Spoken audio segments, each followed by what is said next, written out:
So picture this. It's the summer of 1099, and one of the most consequential and frankly brutal sieges in history is about to reach its terrifying climax. The capture of Jerusalem was the entire point of the First Crusade. It was a moment that would literally reshape the world, but it was forged in a fire of faith, sheer desperation, and just unbelievable violence. Let's dig into how this absolutely pivotal moment in history went down.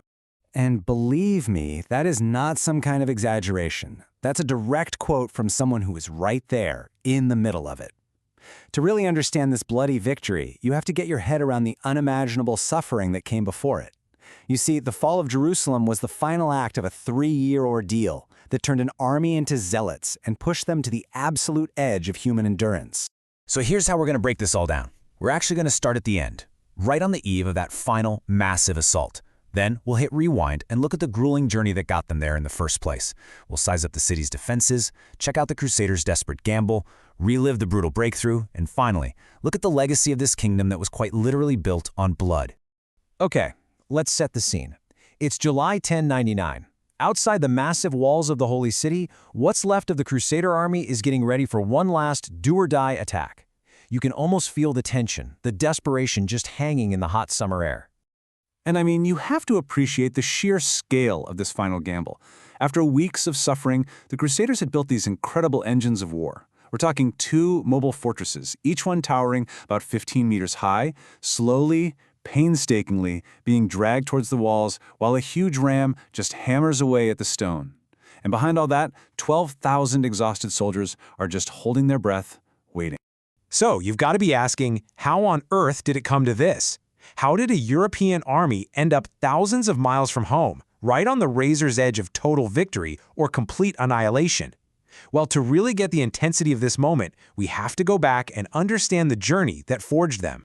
All right, let's hit rewind. We're going back to the very beginning, because the story of the Siege of Jerusalem is really just the final bloody chapter in the much bigger and honestly unbelievable story of the First Crusade.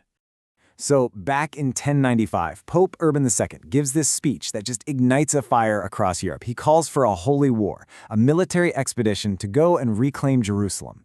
And he offers salvation, forgiveness of sins to anyone who goes. But it wasn't just about faith. For a lot of knights and nobles, it was a shot at land, at wealth, at glory. Tens of thousands answered the call, shouting, Deus lo vult, God wills it. And let me tell you, their path was anything but a walk in the park. This timeline here, it just scratches the surface of their 3-year ordeal. They marched across continents, won some key battles, but suffered terribly from starvation and disease. The Siege of Antioch, that was a special kind of nightmare, an 8-month struggle that almost broke them completely. And even after they took the city, they wasted another 6 months just fighting amongst themselves before finally pushing on. And that journey? Well, it took an absolutely catastrophic toll. This chart shows it all. The Crusades started with this massive force, maybe 60,000 people. By the time they finally laid eyes on Jerusalem, only about 13,000 fighting men were left. The rest were gone. So this wasn't just an army anymore. It was this hardened core of survivors who were absolutely convinced that God himself had kept them alive for this one final purpose. So, after all that, what was waiting for this hardened core of survivors? Well, not an easy prize, that's for sure. They were facing one of the most formidable fortresses in the entire world. I mean, just look at these defenses. We're talking about walls 15 meters high and 3 meters thick. Huge sections are protected by these steep, deep ravines. Plus, there's an outer wall, a moat. The whole thing was a beast. And the city's Fatimid governor, a guy named Iftikhar ad-Dawla, was no fool. He was a smart commander who had prepared for this attack meticulously. And this is the crucial part, right? The contrast between these two forces. On one hand, you have the Crusaders. They're battle-hardened, they're determined, but they are starving, they're desperately thirsty, and they're completely cut off. On the other hand, the Fatimid defenders are safe inside their fortress, they have plenty of supplies, they've poisoned all the wells outside the city, and, this is the big one, they know a massive relief army is marching from Egypt to wipe the Crusaders out. Time was running out. And that desperation is really what drove the first part of the siege, which, by the way, was a complete disaster for the Crusaders. It pushed them right to the brink of collapse before a single moment of luck changed absolutely everything. So their first attack, on June 13th, was just an act of pure, raw desperation.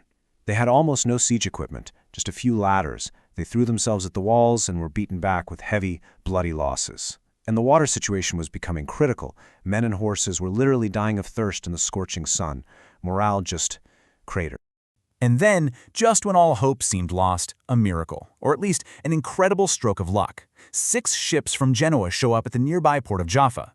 They didn't just bring food, they brought precious iron nails, rope, and skilled engineers. After fighting off an ambush to get the materials, the Crusaders started to build. They put together 2 massive siege towers, and the one built by Godfrey of Bouillon's men was a marvel. It was designed to be taken apart and moved, and that little detail, it would turn out to be the key to the whole thing. And this brings us to the climax, the final showdown. Armed with their new weapons and a renewed belief that God was on their side, the Crusaders launched their final all-out assault on July 14th. So this is where Godfrey's genius move with that mobile tower paid off.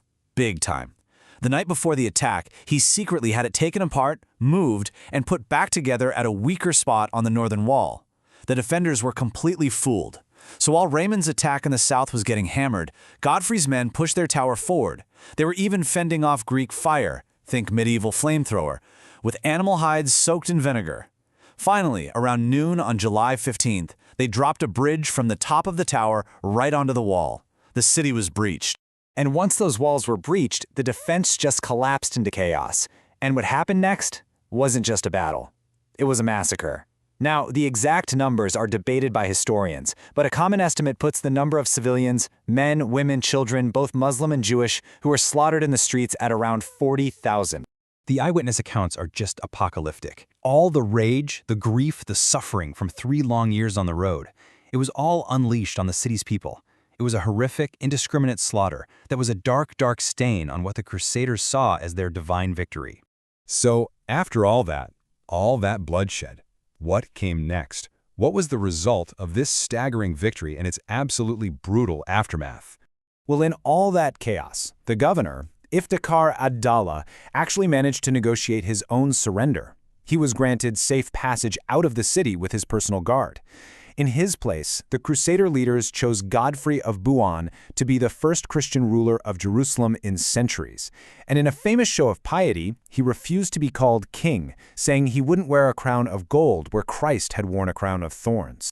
And just like that, against all the odds, the First Crusade had actually succeeded. It established the Kingdom of Jerusalem, a Christian state in the heart of the Holy Land that would last for nearly 200 years. The victory sent shockwaves through both the Christian and Islamic worlds, and it would define the relationship for generations to come. It was a victory that became the stuff of legend, an event that the people who were there believed was a true act of God. They had done it. They had fulfilled the vow they'd made 3 long, terrible years before. But their ultimate triumph was achieved through the blood of thousands of innocent people. So yes, they reached their goal. But the question that still echoes down through history is, what was the true cost of taking the Holy City?